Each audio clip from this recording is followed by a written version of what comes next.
Lia, perempuan berusia 28 tahun itu, pernah berdiri sebagai sosok pengusaha muda yang disegani. Di awal usia 20-an, ia membangun butik kecil dari tabungan hasil kerja kerasnya. Berkat ketekunan dan ide kreatifnya, usaha itu tumbuh menjadi butik premium yang banyak diminati. Hidupnya mulai terasa cerah, dan kebahagiaan itu semakin lengkap saat ia menikah dengan Raffi, lelaki yang ia kira akan menjadi imam dan partner hidup yang baik. Namun kenyataan tidak selalu sesuai harapan.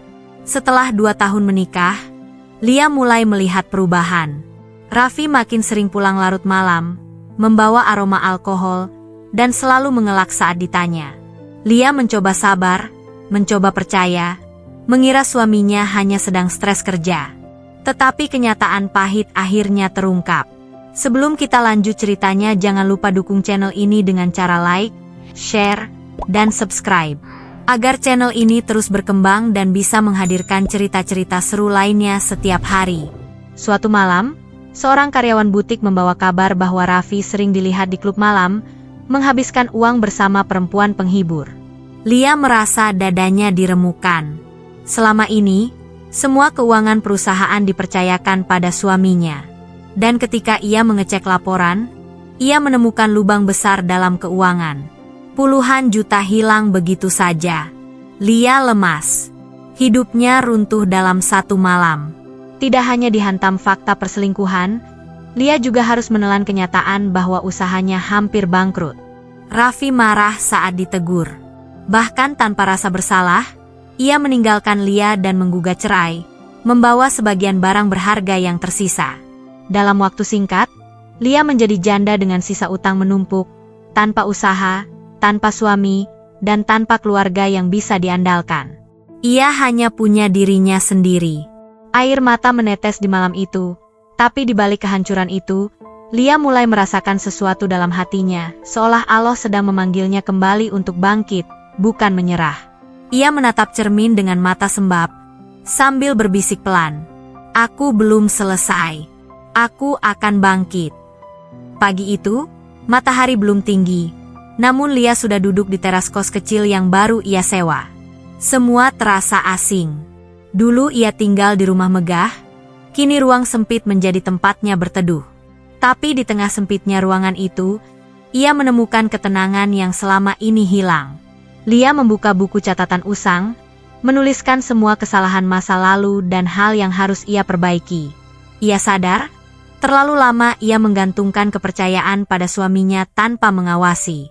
Terlalu lama ia mengabaikan tanda-tanda kecil yang diberikan Allah sebagai peringatan. Air matanya kembali menetes. Namun kali ini bukan karena putus asa, melainkan karena rasa syukur. Allah, terima kasih Engkau masih memberiku kesempatan untuk memperbaiki semuanya. Hari-hari berikutnya, Lia mulai bangkit dari nol. Ia mencari pekerjaan apa saja yang bisa ia lakukan. Mulai dari menjadi admin toko online, membantu tetangga menjahit, hingga membuka jasa cetak label kecil-kecilan di kamar kosnya. Tidak besar, tapi cukup untuk membayar makan sehari. Namun perjalanan bangkit tidak pernah mudah. Ada hari ketika pesanan sepi. Ada malam ketika ia harus mengencangkan perut karena uang hanya cukup untuk membeli beras. Ada saat ketika ia ingin menyerah dan bertanya, "Kenapa hidupku berubah seperti ini?"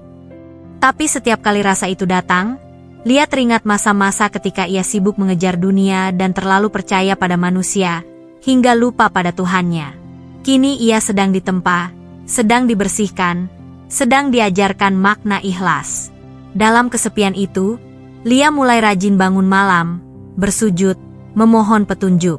Ia merasa ada ketenangan yang dulu tak pernah ia temukan meski hidup bergelimang harta. Seakan Allah berkata pelan dalam hatinya, "Tenanglah, aku tidak meninggalkanmu." Dan benar saja, dari doanya yang sederhana itu, perlahan ada angin perubahan. Pelanggan jahitnya mulai bertambah. Pemilik toko online memintanya bekerja tetap. Bahkan butik-butik kecil mulai meminta desain motif darinya. Di titik nol itulah, cahaya baru mulai muncul. Hidup Lia memang hancur, tapi hatinya sedang dibangun ulang.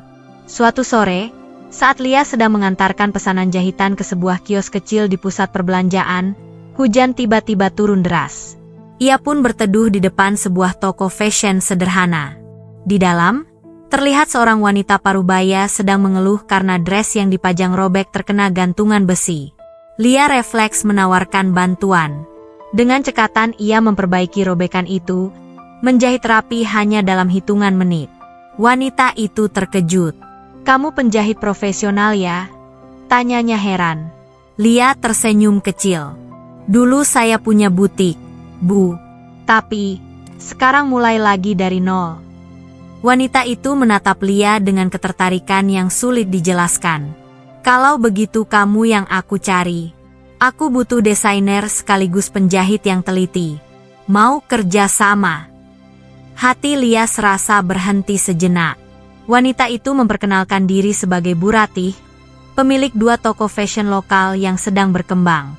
Ia menawarkan Lia tempat untuk memajang desainnya sendiri, sekaligus gaji rutin jika Lia bersedia menjadi partner produksi. Lia menahan haru. Begitu banyak malam ia berdoa agar diberi jalan. Dan sekarang, jalan itu datang dengan cara yang tidak terduga. Maaf, Allah, saya mau, Bu, jawab Lia dengan suara bergetar. Sejak hari itu, hidupnya mulai berubah signifikan. Bu Ratih tidak hanya memberi pekerjaan, tapi juga membimbing Lia memahami kembali bisnisnya dari akar. Lia mulai merancang koleksi kecil-kecilan. Desainnya sederhana namun elegan, dan pelanggan mulai menyukainya. Penjualan meningkat perlahan tapi pasti.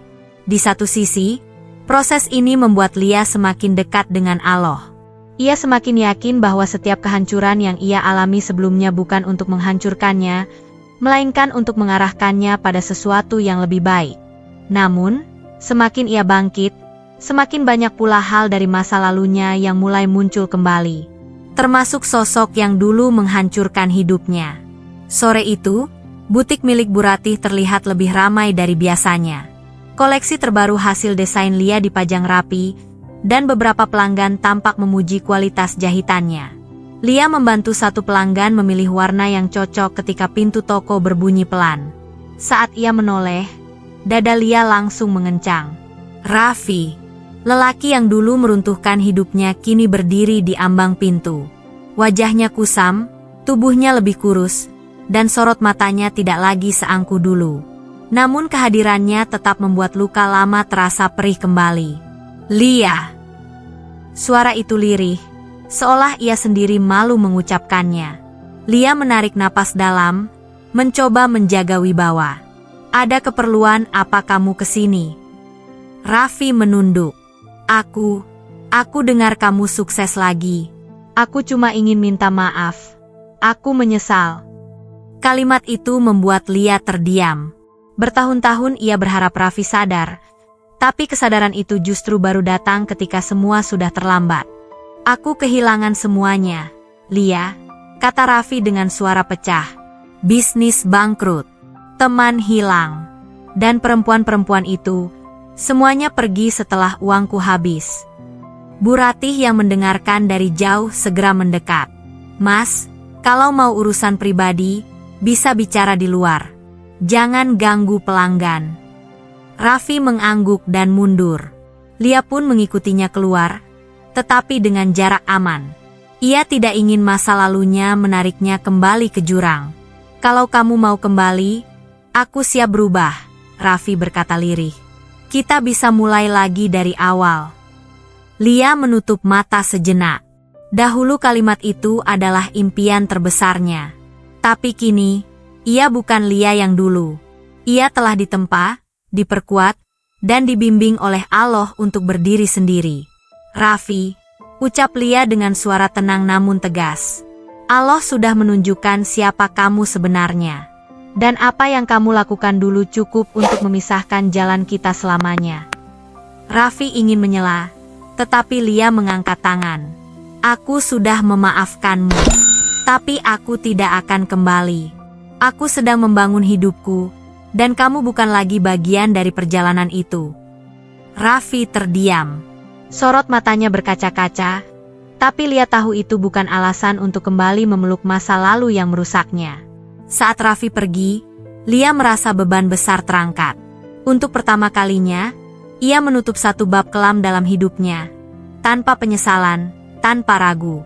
Ia melangkah kembali ke butik dengan hati yang jauh lebih ringan. Ia tidak hanya bangkit, ia telah bebas. Beberapa bulan telah berlalu sejak pertemuan terakhir Lia dengan Raffi. Hidupnya kini berada pada fase yang tidak pernah ia bayangkan sebelumnya. Usaha yang ia bangun bersama Bu Ratih semakin berkembang. Koleksi desainnya mulai dikenal, bahkan beberapa influencer lokal memakai karyanya tanpa diminta. Penjualannya meningkat pesat. Setiap pagi, Lia memulai harinya dengan sujud panjang. Ia tidak lagi meminta sesuatu yang berlebihan, cukup memohon agar Allah selalu menjaga hatinya tetap rendah dan lurus dalam setiap langkah. Di butik, pelanggan semakin ramai. Lia dianggap sebagai salah satu desainer baru yang karyanya punya ciri khas. Sederhana, anggun, dan nyaman digunakan perempuan Indonesia. Tidak lama kemudian, Bu Ratih mengajak Lia memperluas bisnis dengan membuka cabang baru. Tawaran itu membuat Lia hampir menangis haru. Dulu aku terjatuh karena terlalu bergantung pada manusia, bisiknya dalam hati. Tapi sekarang aku berdiri karena bergantung sepenuhnya pada Allah. Keberkahan itu semakin terasa ketika Lia diundang sebagai pembicara di sebuah seminar kecil bagi perempuan yang pernah mengalami kegagalan rumah tangga. Dengan suara bergetar, ia menceritakan kisahnya tanpa menyembunyikan luka. Banyak yang terinspirasi, banyak yang menangis bersamanya. Banyak yang merasa punya harapan baru. Setelah seminar itu, seorang ibu mendekat. "Terima kasih, Nak. Kisahmu membuat saya ingin bangkit lagi." Ucapan sederhana itu menancap di hati Lia lebih dalam dari apapun yang pernah ia dapatkan sebelumnya. Ia sadar, mungkin inilah alasan Allah membiarkannya jatuh dulu. Agar hari ini ia bisa menjadi cahaya bagi orang lain. Di sebuah malam yang hening, Lia duduk di beranda rumah kontrakannya, yang kini jauh lebih layak daripada kos kecil dulu. Angin malam berhembus pelan. Lia tersenyum, merasakan kedamaian yang sudah lama ia cari. Hancur bukan berarti selesai, gumam Lia. Hancur adalah awal dari sesuatu yang ingin Allah bangun kembali. Ia memandang jauh ke langit.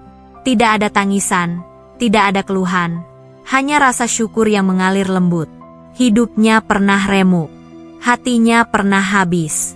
Namun dari kehancuran itu, Lia menemukan jalan yang lebih indah, lebih kuat, dan lebih penuh makna dari sebelumnya. Dan kisahnya menjadi bukti, janda bukanlah akhir. Kadang justru awal dari takdir terbaik yang Allah siapkan.